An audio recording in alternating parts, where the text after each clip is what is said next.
Kemani ono korona warire gwehoka wena mwega gwehoka wena ciana gwehoka ne wahotire kwenda ringi gwehota ne wahotire kwenda ringi Kemani neke waciragia Kemani ojeni ndaregete kumenya niki ndware uhikie Kemani ojeni la la la lele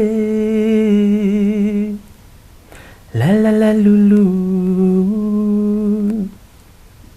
Winyo, musician, obviously. Welcome to the JSO interview. Thank you very much.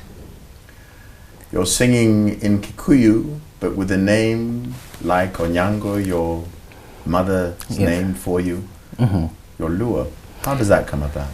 I was born in Nakuru, raised up in Naivasha, and I've lived in Naivasha for 18 years.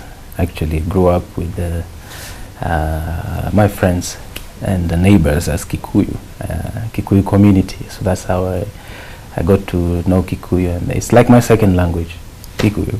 How does it come about that you sing in Kikuyu? That's another great leap forward. I used to, while growing up, I would listen to a lot of Kikuyu music, actually. Kikuyu music was there at that time, you know, the likes of Noe, Noe Sumu, Noe, Noe, We Mudumudigari, you know. Right, so it's still there with you. Yes. So you, Luo, Kikuyu, there's meant to be a great division. For somebody of your age, is this a true division, or it doesn't exist for people of your generation? No, it doesn't exist with the people of my generation, because this was a beautiful language when growing up. It still is a beautiful language. I still belong to it. As Luo, I feel that I belong to Kikuyu and Luo, you see. So, and growing up, we didn't have this division, you know, but my generation now is told about this division that has been there. Is it a city or village? You grew up in a city, yes, or a small town. Yes, I grew up in a small town. But in the so-called village, is this the reality when you go back to visit people home squared, Mashamani, Nyalgunga? What is this? Because the idea is that Kenya is split along tribal lines. Well, you can say it's there back in the village, yes, but with my generation today, as much as it's more of Luo when I go back home, the younger generation still want to come out of the village and come to the city, you know, and make a better life from their generation. You see, there is no division with the young generation, be it in the rural or in the city. Everyone wants a better future for them, and if we can do away with tribal division. So you're talking common aims and aspirations, and that's it. So you sang Kimani, which is part of your new album, Benga Blues, and tell us about the word Benga. Benga. Yes, why Benga Blues? What is Benga? Why Benga? How Benga? Benga, I grew up listening to Benga, like I told you, and I know that Benga is the East African sound or the Kenyan sound that has been played there for generations, long time back. You know, our forefathers of music used to play this music, you see, and growing up and listening. So it's a certain rhythm, in the same way that you talk about reggae having a certain defining quality. Yes. You ought to be able to hear something and say that's Benga. Yes, Benga has a catchy rhythms that sometimes is mixed with the guitar. The guitar can also act like the musician's voice, you know, also, you know, something else. Then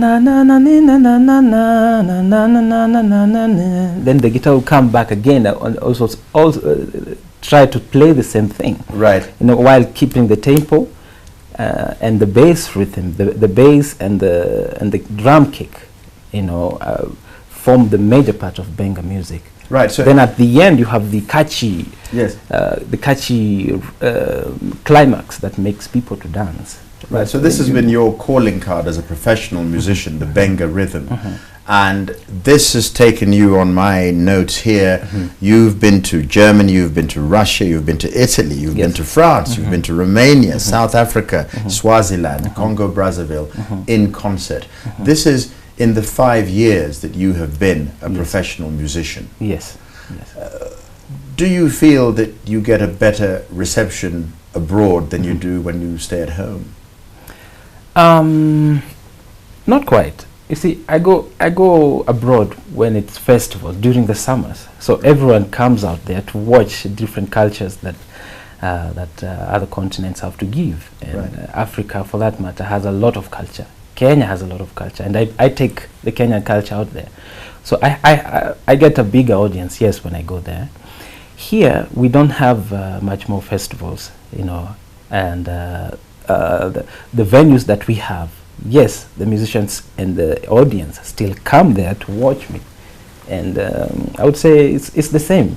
It's the same both out and in Kenya. There's on the 24th of July, very precisely, we'll find you at some series of performances in the summer festivals in Sweden and then in Denmark. So just to give our viewers a feel of what it's like before, it's been like for you before now, we're going to watch a very short clip of you performing in Angoulême, it's a town in France, and this was in 2011.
Right.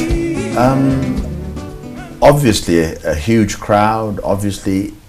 What is the difference in response to you for a foreign audience like that one? Are they just saying, this is exotic, what is the appeal of our music out there? I would say it's overwhelming, to be honest with you. The people out there love Kenyan music because when they see different cultures, and Kenya is amongst them, then they sample the music that that Kenya has to give. It's well received, you know. They dance to it, they buy the music, they invite audiences, huge audiences, to come and watch this